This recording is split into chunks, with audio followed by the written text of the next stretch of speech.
आप आराम खड़े हो जाइए, उसके बाद नमस्कार दोस्तों, स्वागत है आपका MS टारगेट कोचिंग क्लासेस में। आज हम लोग पिछले वीडियो में आप लोगों ने देखा कि लॉर्ड कॉर्नवालिस के बारे में हम लोगों ने कहा था। इस वीडियो में हम लॉर्ड वेलेज़ली और लॉर्ड विलियम बेंटिक को देखेंगे। लॉर्ड विलियम बेंटिक और लॉर्ड वेलेज़ली के शासनकाल में जो घटनाएं घटी थी, उन घटनाओं को हम इस बार में देखेंगे। सबसे पहले हम लॉर्ड वेलेज़ली को देखते हैं। लॉर्ड वेलेज़ली, इसका कार्यकाल जो होता है वो 1798 से 1805। लॉर्ड वेलेज़ली एक गवर्नर जनरल के साथ साथ एक कुशल सेनापति भी है। इसके पहले इसकी तैनाती अमेरिका में होगी। अमेरिका में अपने इसका एक छोटा भाई है जिसका नाम है आर्थर वेलेज़ली। अपने भाई आर्थर वेलेज़ली और वेलेज़ली के साथ मिलकर के दोनों भारत में आकर के भारत में प्रशासन को चलाएंगे। लॉर्ड वेलेज़ली का शासनकाल आप देखेंगे कि मुख्य रूप से जो है, यदि उसने कुछ युद्ध भी लड़े हैं और युद्ध के साथ साथ उसने एक कुछ अन्य कार्य भी किया है, लेकिन जो लॉर्ड वेलेज़ली जो सबसे इम्पोर्टेंस माना जाता है वो सहायक संधि प्रणाली। लॉर्ड वेलेज़ली ने सहायक संधि प्रणाली को जो अपनाया है, उससे पहले हम देखेंगे कि लॉर्ड वेलेज़ली ने कुछ और अन्य कार्य भी किए थे। जैसे लॉर्ड वेलेज़ली के शासनकाल में आप देखेंगे यही वो समय होगा कि लॉर्ड कॉर्नवालिस जब चला जाएगा, तो लॉर्ड कॉर्नवालिस के बाद में लॉर्ड वेलेज़ली के शासनकाल में चौथा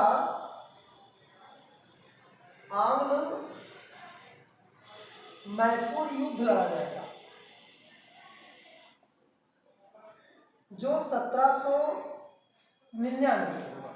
निश्चित तौर पर यह युद्ध एक बहुत बड़ा है और आप देखेंगे कि मैसूर की तरफ से टीपू सुल्तान है और ये खुद सेनापति के रूप में वहाँ पर जाएगा।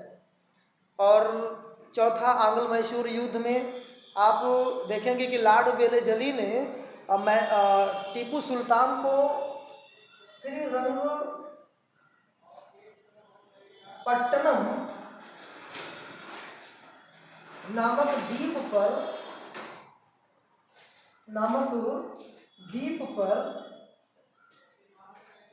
शरण लेने के लिए बाध्य कर देगा। लेकिन उसके बाद में बात ये होता है कि टीपू सुल्तान इसी युद्ध में मारा जाएगा। टीपू सुल्तान की इस युद्ध के बाद में उसकी मृत्यु हो जाएगी और इस प्रकार से लॉर्ड वेलेज़ली जो है मैसूर को ब्रिटिश साम्राज्य में विलय कर लेगा। आपको ये मालूम होना चाहिए कि श्रीरंगपट्टनम जो है वो कावेरी नदी का एक द्वीप है। कावेरी नदी का द्वीप है। निश्चित तौर पर ये भी ज्योग्राफी की दृष्टि से बहुत इंपॉर्टेंट क्वेश्चन है कि श्रीरंगपट्टनम में कावेरी नदी का एक छोटा सा द्वीप है। हम लोग इसकी जानकारी के लिए अब हम लोग अगला देखते हैं कि लॉर्ड वेलेज़ली के शासनकाल में इसने एक प्रशासनिक अधिकारियों के लिए, जो हमारे देश में आप देखेंगे लॉर्ड कॉर्नवालिस जो है वो सिविल सेवा का जनक है, सिविल सेवा की शुरुआत कर चुका था। बट सिविल सेवा के अधिकारियों को प्रशिक्षण इसके पहले इंग्लैंड जाना पड़ता था। लॉर्ड वेलेज़ली ने भारत में ही अंग्रेज ICS ऑफिसरों को, या यूँ कह सकते हैं ICS ऑफिसरों को प्रशिक्षण दिलाने के लिए, प्रशिक्षण प्रदान करने के लिए 1800 में कलकत्ता में फोर्ट विलियम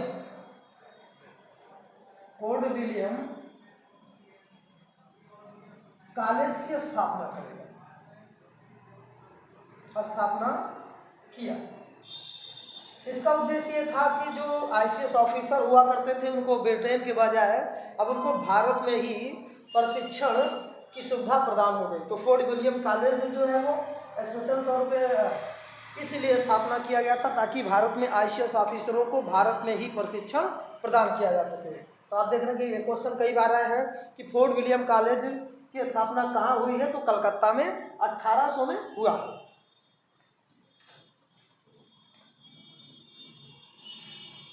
अब हम लॉर्ड वेलेस्ली की जो सबसे महत्वपूर्ण नीति है जिसको कहते हैं कि सहायक संधि प्रणाली, सहायक संधि प्रणाली। बात ये होती है कि लॉर्ड वेलेस्ली ने सहायक संधि प्रणाली को भारत में क्यों अपनाया? क्या कोई ऐसा कारण था कि उसने सहायक संधि प्रणाली को क्यों अपनाया?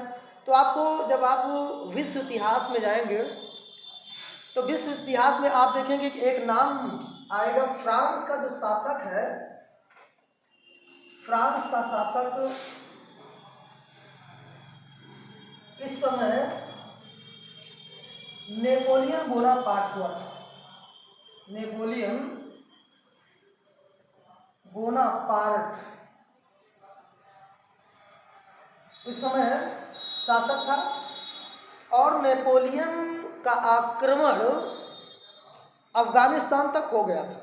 अफगानिस्तान तक का कब्जा नेपोलियन बोनापार्ट का हो गया था और इसको डर ये था कि कहीं ऐसा ना हो कि नेपोलियन बोनापार्ट भारत के ऊपर आक्रमण न कर दे। इस कारण से आर्थर वेलेस्ली और लॉर्ड वेलेस्ली ने सोचा कि भारतीय ब्रिटिश साम्राज्य को बचाने के लिए ही उसने सहायक संधि प्रणाली को अपना था। भारतीयों को देखिए, इससे एक ये हुआ कि सहायक संधि प्रणाली से एक हो गया कि नेपोलियन बोनापार्ट के आक्रमण से भारत में स्थित ब्रिटिश साम्राज्य की न केवल रक्षा किया, साथ साथ उसने क्या किया कि सहायक संधि प्रणाली के माध्यम से जो भारतीय शासक हैं उनको भी अपने एक तरह से संरक्षण में ले लिया।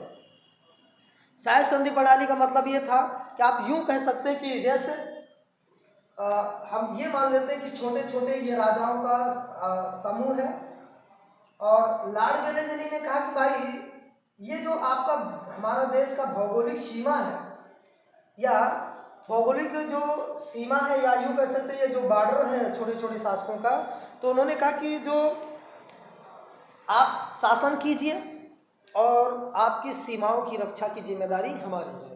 कहने का तात्पर्य हो रहा है कि लॉर्ड वेलेस्ली ने भारत के जो देसी शासक थे या यूँ कह सकते हैं कि भारत के जो छोटे छोटे शासक हुआ करते थे उससे कहा कि आप अपना आंतरिक मामला सुलझाइए, बट विदेशी मामला हम अपने हाथ में ले लेते हैं और आपकी सीमाओं की रक्षा की जिम्मेदारी हमारी है, आपकी सीमा की रक्षा हम करेंगे।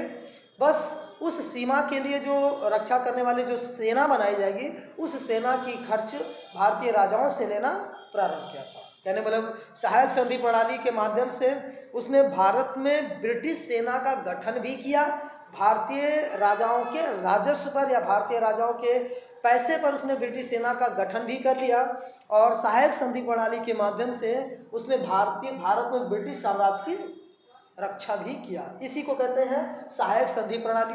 आप देखेंगे कि भारत में कितने या सबसे पहले किन किन राजाओं ने सहायक संधि प्रणाली को स्वीकार किया था। तो यहाँ पे सबसे पहला नाम आपको मिलेगा हैदराबाद का जो निजाम है, हैदराबाद का निजाम जो है सबसे पहले सहायक संधि प्रणाली को स्वीकार करेगा, ये होगा 1798 में।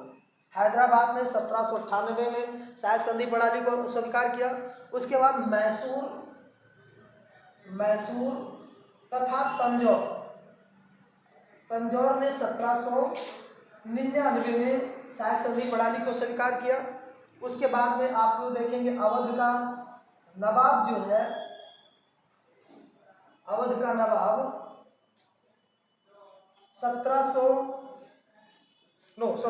1801 में स्वीकार किया है। उसके बाद में आप देखेंगे पेशवा बाजीराव प्रथम ने 1800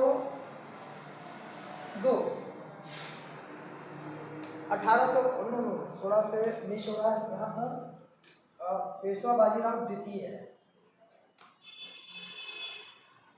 1802 में। उसके बाद में आपका आएगा बरार का भोसले है, बरार के भोसले ने स्वीकार किया था 1803 में। और लास्ट में आप देखेंगे कि ग्वालियर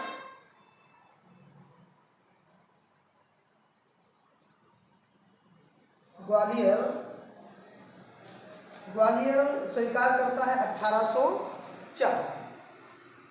ग्वालियर में सिंधिया शासन कर रहा था, तो आप देख सकते हैं कि सहायक संधि प्रणाली में हैदराबाद का नवाब 1798 में स्वीकार किया, मैसूर और तंजौर ने 1799 में, अवध का नवाब 1801 में, पेशवा बाजीराव द्वितीय 1802 में, बरार के भोसले 1803 में, ग्वालियर के सिंधिया ने 1804 में सहायक संधि प्रणाली को स्वीकार करेगा। और इस प्रकार से लॉर्ड वेलेस्ली ने सहायक संधि प्रणाली के माध्यम से ब्रिटिश साम्राज्य की न केवल रक्षा किया बल्कि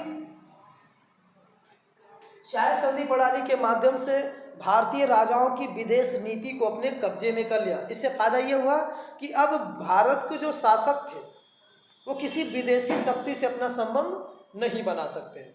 आप देख सकते हैं कि मैसूर का शासक टीपू सुल्तान ने अपनी सेना का गठन फ्रांसीसियों के सहयोग से किया था। तो एक तरह से लॉर्ड वेलेस्ली ने वो संभावना भी अब यहाँ पर धीरे धीरे भारत को जो देसी शासक थे या देसी रियासतें थी उनको भी एक तरह से विदेशी संबंध को उसने खत्म कर दिया। तो इस प्रकार आपने देखा कि लॉर्ड वेलेस्ली को हम लोग देख चुके। लॉर्ड वेलेस्ली के बारे में ये कुछ जो घटनाएं थी। अब हम लोग लॉर्ड विलियम बेंटिंक के बारे में देखते हैं। लॉर्ड विलियम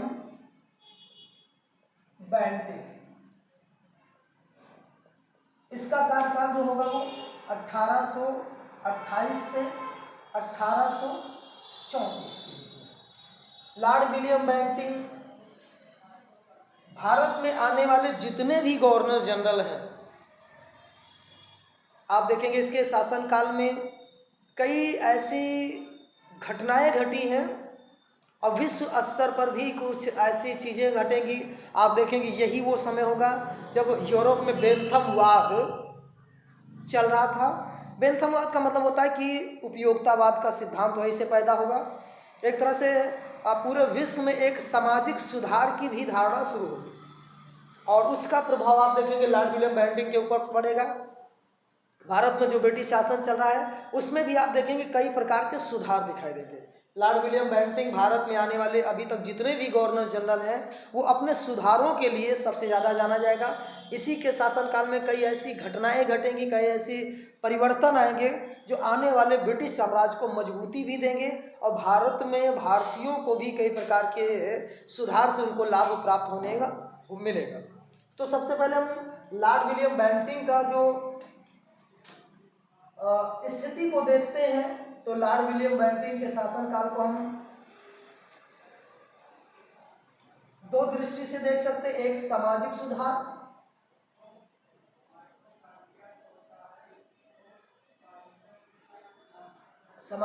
होगा। उसके बाद में आप देखेंगे इन्हीं के शासनकाल में 1833 का चार्टर अधिनियम आएगा।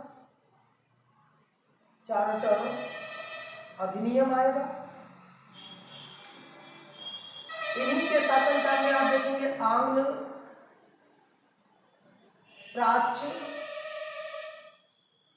प्राच्य भाषा विवाद भी बनेगा, भाषा विवाद होगा। और इसके शासनकाल में एक घटना और घटेगी उसने कि करौली रियासत को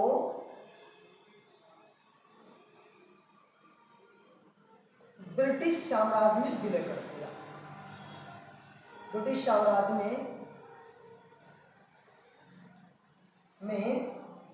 विलय कर दिया। तो लॉर्ड विलियम बेंटिंक के शासनकाल में एक क्वेश्चन निश्चित तौर पर इस पर बहुत कम ही ध्यान दिया जाता है कि वो कौन सी रियासत को ब्रिटिश साम्राज्य में विलय किया था। तो लॉर्ड विलियम बेंटिंक ने करौली रियासत को ब्रिटिश साम्राज्य में विलय किया था, जिसे बाद में आप देखेंगे 1857 की क्रांति जब हो जाएगी तो 1857 की क्रांति के बाद में करौली रियासत को वापस कर दिया जाता है, या यूँ कहेंगे करौली के जो शासक थे या जो राजा थे उनको उनकी रियासत वापस भी कर दी जाएगी। तो सबसे पहले हम लोग इसके सामाजिक सुधार देखेंगे, उसके बाद में 1833 का चार्टर अधिनियम में क्या बड़ा बदलाव हुआ ये भी देखेंगे, फिर उसके बाद आंग्ल प्राच्य भाषा विवाद भी देखेंगे।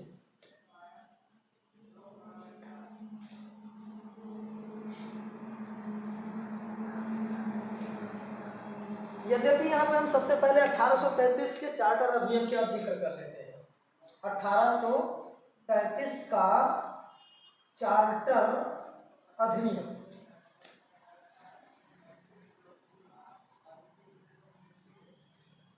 इसी अधिनियम का एक परिणाम ये हुआ कि जो बंगाल का गवर्नर जनरल था अब वो भारत का गवर्नर जनरल कहलाया। बंगाल का गवर्नर जनरल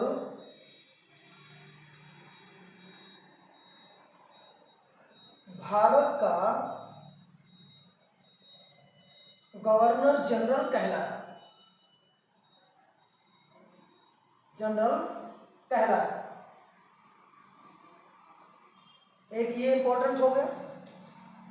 और इसी अधिनियम के द्वारा देखेंगे कि लॉर्ड विलियम बेंटिंक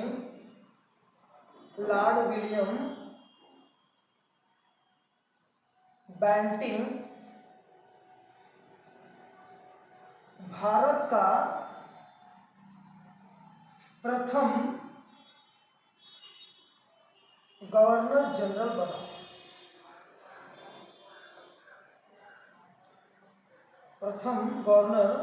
जनरल बना। निश्चित तौर पे इसको एक सौभाग्य मिला। इसी अधिनियम का एक और होगा कि मद्रास तथा बंबई प्रेसिडेंसी के गवर्नरों को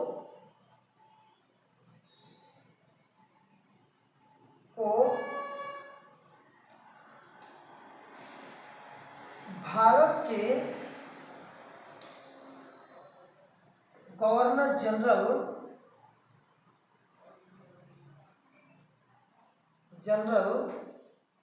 के अधीन कर दिया गया। इसी चार्टर अधिनियम में एक और होगा, कंपनी को व्यापार पर पूर्ण प्रतिबंध लगा दिया गया।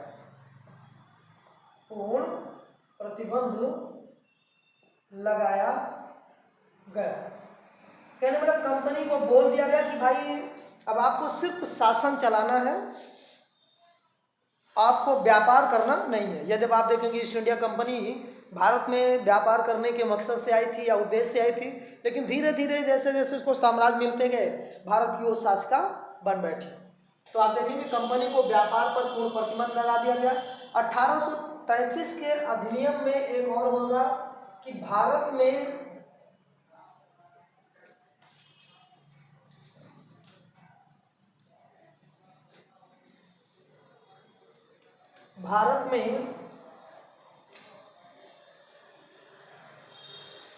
शिक्षा को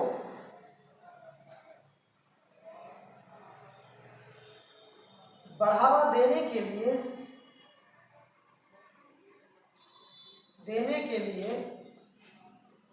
1 लाख रुपए की व्यवस्था की। कहने मतलब यहीं से अंग्रेजों ने भारत में अंग्रेजी शिक्षा को बढ़ावा देने का प्रयास करेंगे। यही वो गवर्नर जनरल होगा जिसके शासनकाल में अंग्रेजी शिक्षा की शुरुआत होगा, जो कि हम अभी आगे देखते हैं।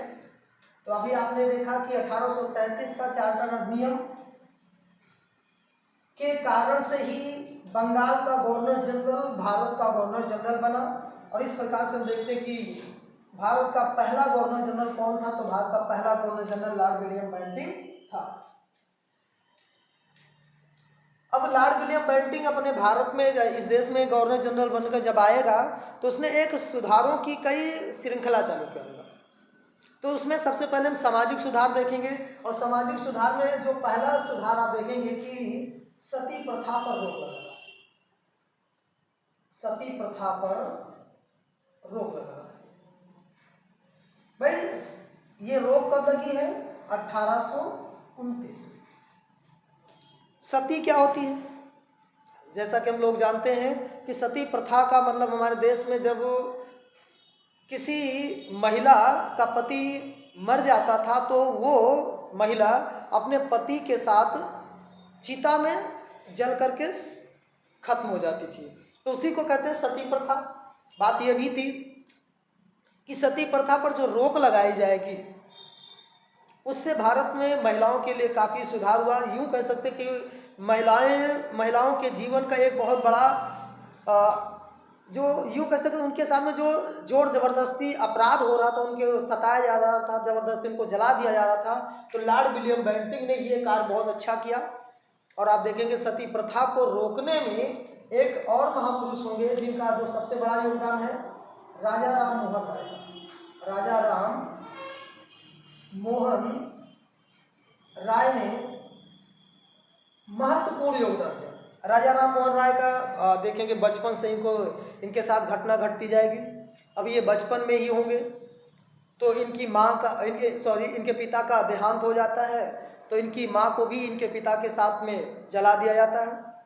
उसके बाद में जब ये अभी 11 साल के हुए होंगे तो इनके जो बड़े भाई थे, बड़े भाई की भी मृत्यु हो जाएगी, और बड़े भाई की मृत्यु होने के बाद में जो इनकी भाभी हैं, इनकी भाभी को भी सती हो जाती हैं।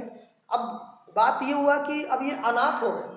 अनाथ होने के कारण से अब इनको जिस समाज के कारण से, जिस धार्मिक प्रतिबंध के कारण से इनकी माँ सती हो गई, इनकी भाभी सती हो गई, लेकिन वही समाज अब इनको संभालने के लिए तैयार नहीं था। निश्चित तौर पे राजा राम मोहन राय को उस अभी 11 साल के थे तो इनको एक अंग्रेज मिलेंगे जिनका नाम है डेविड हेयर। डेविड हेयर करके नाम होगा। डेविड हेयर के सहयोग से ही राजा Ram Mohan Roy Lord William Bentinck से मिलेंगे, और लॉर्ड विलियम बेंटिंक राजा राम मोहन राय की बात को सुनेंगे, और आप देखेंगे कि भारत में सती प्रथा को समाप्त करने में राजा राम मोहन राय और लॉर्ड विलियम बेंटिंक का बहुत बड़ा योगदान है। और इस प्रकार से 1829 में सती प्रथा पर उन्होंने रोक लगाया, और इसमें एक नियम बना दिया गया है। 1829 का अधिनियम नियम 17, मतलब ये नियम 17 है, सती प्रथा पर रोक लगाया गया। 1829 का अधिनियम 17 के द्वारा भारत में सती प्रथा को अपराध घोषित कर दिया गया। कहने का तात्पर्य था कि भारत में जो सती प्रथा हो रही थी उसको करने वाला, कराने वाला, उसमें शामिल होने वाले सभी लोगों को एक अपराध घोषित कर दिया गया, और इस प्रकार से हमारे देश में सती प्रथा को पूरी तरह से रोक लगा दिया गया।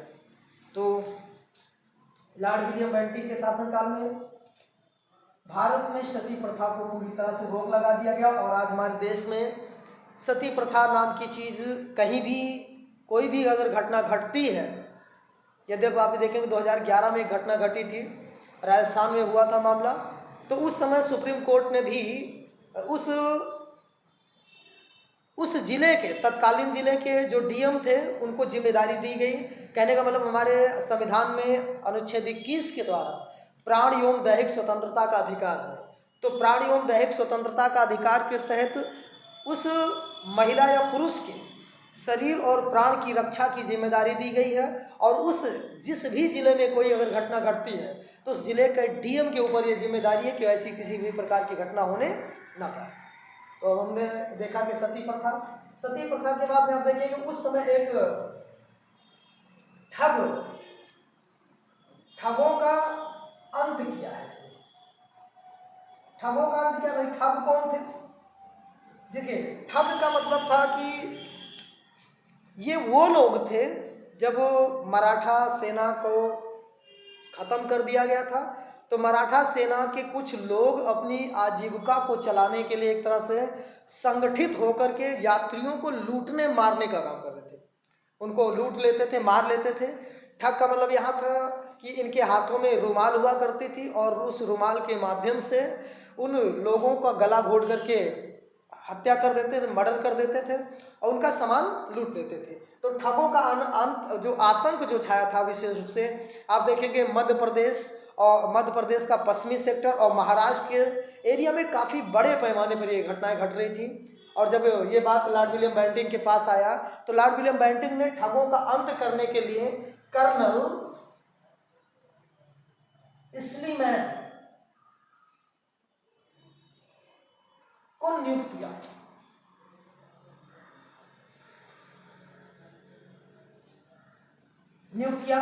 और कर्नल स्लीमैन ने ठगों को अंत करने के लिए इनके खिलाफ में कई आक्रमण भी किए, इनके खिलाफ में छापामार भी किया। और आप देखेंगे इसमें ठगों का अंत करने में कर्नल स्लीमैन का बहुत बड़ा योगदान होगा, जो लॉर्ड विलियम बेंटिंक के शासनकाल में खत्म हो जाएगा। लॉर्ड विलियम बेंटिंक के शासनकाल में एक सबसे इम्पोर्टेंस जो आएगा, घटना जो घटेगी कि भारत में 1833 का चार्टर अधिनियम भी व्यवस्था किया गया था कि भारत में अंग्रेजी शिक्षा को बढ़ावा देना था। तो इसके कारण से भारत में आंग्ल प्राच्य भाषा को लेकर विवाद हो गया। आंग्ल प्राच्य भाषा विवाद हो जाता है। इसमें देखेंगे कि एक तो वो इसमें दो गुट बन जाएगा। एक वो गुट था जो ये चाहता था कि भारत में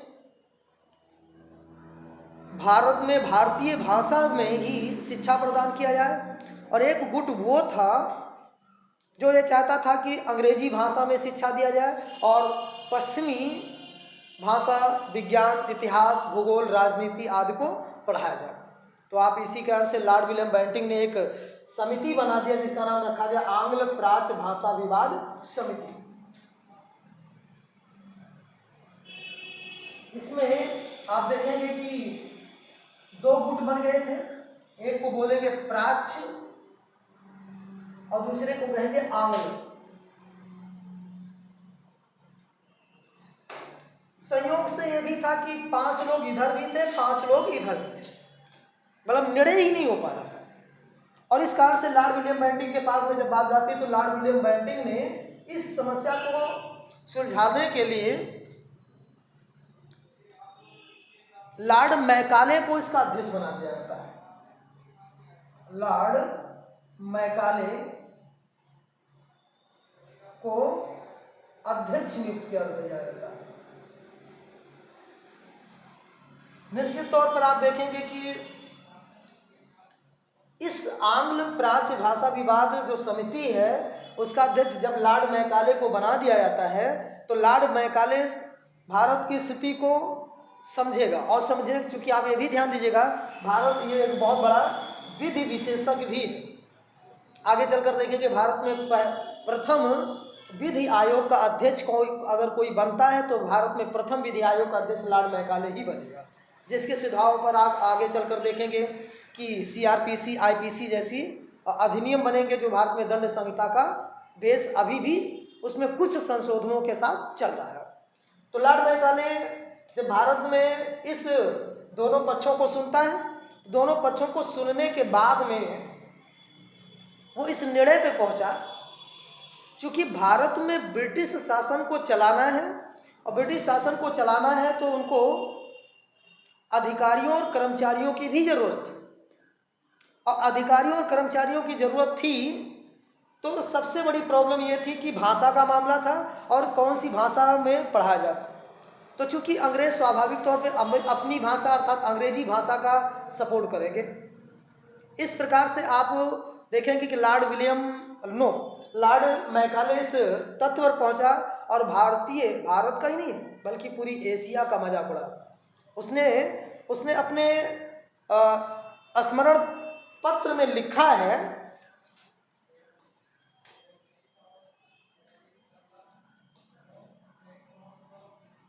इसने एक स्मरण पत्र जारी किया है लॉर्ड मैकाले ने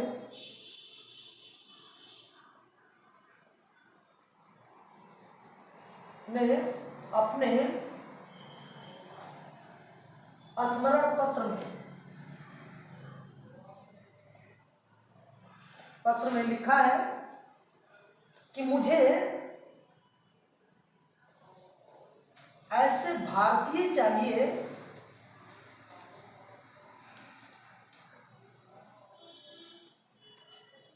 ऐसे भारतीय चाहिए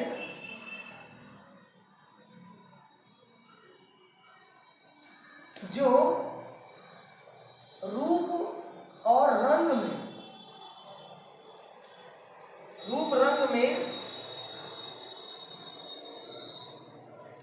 भारतीय हो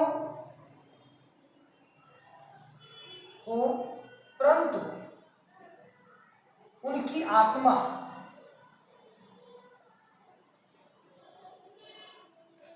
अंग्रेज हो।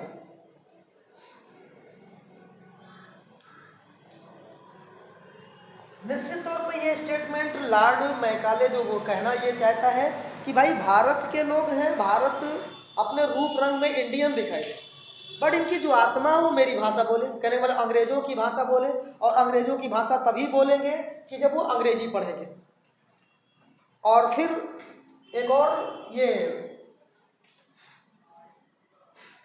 लॉर्ड मैकाले एक और तथ्य यहां पर जोड़ेगा इसी में।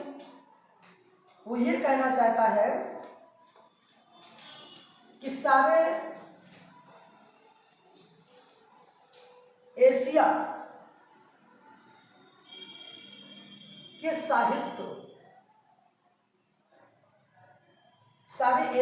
साहित्य से बढ़कर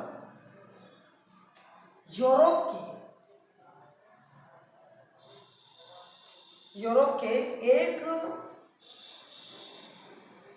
अलमारी की पुस्तकें कहीं अधिक उपयोगी है। कहने का तात्पर्य हो रहा है कि वो ये कहना चाहता है कि एशिया की जितनी भी पुस्तकें हैं उनको एक तरफ कर दिया जाए और यूरोप की एक अलमारी एशिया के साहित्य के ऊपर भारी है। देखिए, एक अगर हम देखेंगे यूरोप में, आप देखेंगे पुनर्जागरण हो चुका है, वहाँ पर तर्कवाद आंदोलन भी चला है, वहाँ पर तेज गति से चीज़ें सुधर रही हैं, या वहाँ पर आप देखेंगे बेंथमवाद भी चल रहा है, सुधार बड़े पैमाने पर चल रहा था। लेकिन अभी एशिया जैसे या भारत जैसे देशों में पुनर्जागरण नाम का चीज़ भी नहीं हुआ है। तो निश्चित तौर पर हम देखेंगे तो लॉर्ड मैकाले पूरी तरह से सत्य तो नहीं है, लेकिन कहीं न कहीं लॉर्ड मैकाले की जो स्थिति कहना चाहता है वो कहीं न कहीं सही भी है। तो इस प्रकार हम देखते हैं कि लॉर्ड मैकाले अपने इस निर्णय पे पहुंचा कि भारत में शिक्षा कैसी होनी चाहिए। तो भारत में शिक्षा, कहने वाले लॉर्ड मैकाले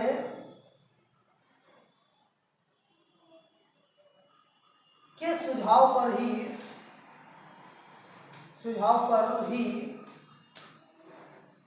भारत में अंग्रेजी भाषा में शिक्षा की शुरुआत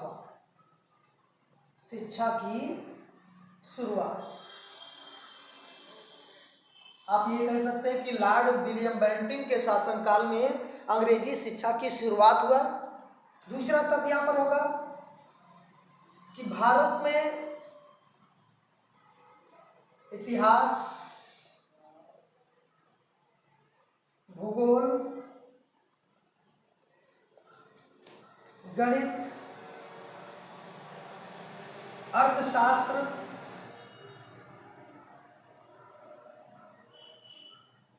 आदि विषयों की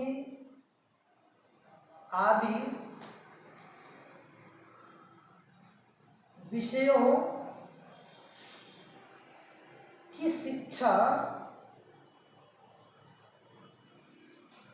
अंग्रेजी भाषा में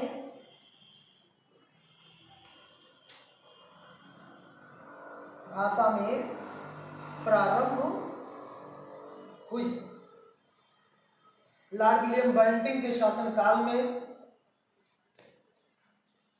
भारत के लिए अनजाने में ही अंग्रेजों ने शिक्षा की शुरुआत किया। वो अपने स्वार्थों की पूर्ति करना चाहते हैं और आप देखेंगे यही अंग्रेजी भाषा, यही जो शिक्षा जो है भारतीयों को एक करने में काफ़ी मदद करेगी और यही अंग्रेजी आगे चल करके भारत में राष्ट्रवादी आंदोलन को विकसित करने में, आगे बढ़ाने में, अंततः देश को आज़ाद करने में इस भाषा ने भारतीयों को एक बनाने में काफ़ी हद तक मदद किया।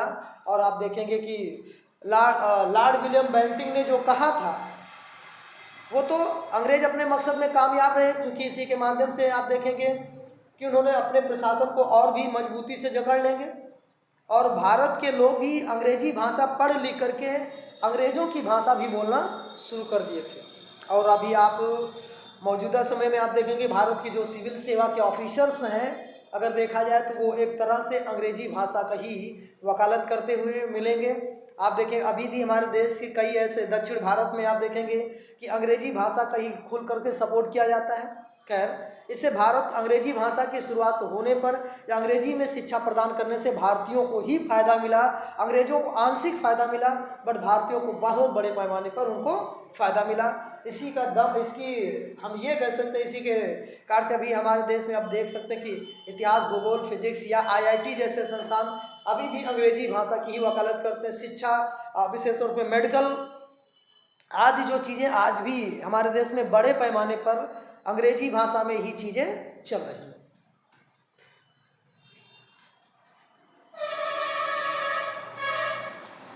अब हम एक और यहाँ पर देख सकते हैं कि लॉर्ड विलियम बेंटिंक के शासनकाल में भारत में आर्थिक सुधार भी हुए हैं और आर्थिक सुधारों का परिणाम ये होगा कि जब 1833 में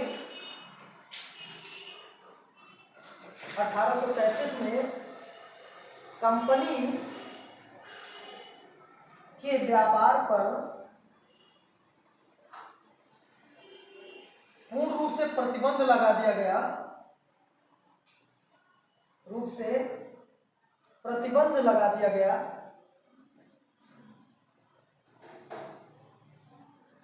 तो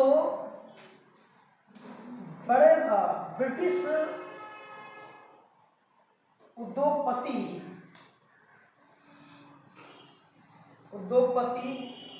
तथा निवेशकों ने भारत में आधुनिक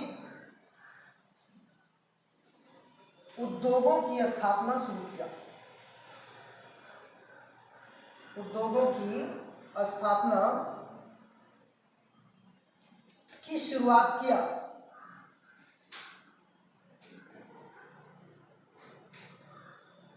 इस प्रकार भारत में लघु एवं कुटीर उद्योगों को बड़े पैमाने पर नुकसान हुआ। कुटीर उद्योगों को बड़े पैमाने पर नुकसान हुआ।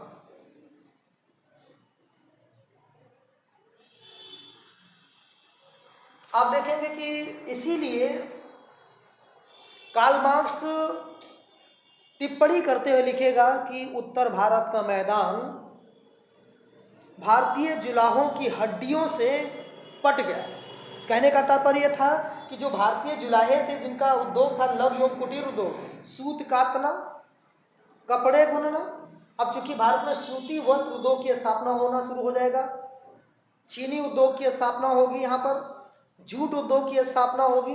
इससे क्या होगा कि भारत में लघु एवं कुटीर उद्योग को काफ़ी नुकसान होगा और एक तरह से भारत में कुटीर उद्योग का काफ़ी नुकसान होने के ऊपर कमेंट करते हुए कार्ल मार्क्स कहेगा कि भारत के उत्तर जो मैदान है भारतीय जुलाहों से पट गए थे, या यूँ कह सकते हैं कि उनका पूरा उद्योग धंधा नष्ट हो गया था। इस प्रकार हम देखते हैं कि लॉर्ड विलियम बेंटिंक के शासनकाल में भी हमारे उद्योगों को नष्ट करके बड़े पैमाने के उद्योगों की शुरुआत हुई। और लॉर्ड विलियम बेंटिंक के शासनकाल में ही करौली रियासत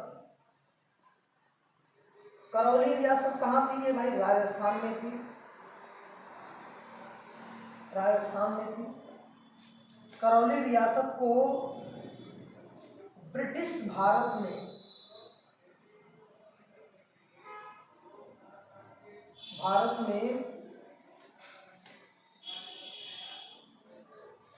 विलय किया गया। तो हम देख सकते हैं कि लॉर्ड विलियम बेंटिंक का शासनकाल भारत में एक सुधारों का युग था और इस पर नाइटिंगेल फ्लोरेंस ने टिप्पणी करते हुए लिखा कि लॉर्ड विलियम बेंटिंक भारत में एक पामस्टर्न युग की सच्ची उपज के रूप में जाना जाता है। तो धन्यवाद दोस्तों, अगर आपको वीडियो पसंद आई होगी तो इसको लाइक और सब्सक्राइब कर दीजिएगा।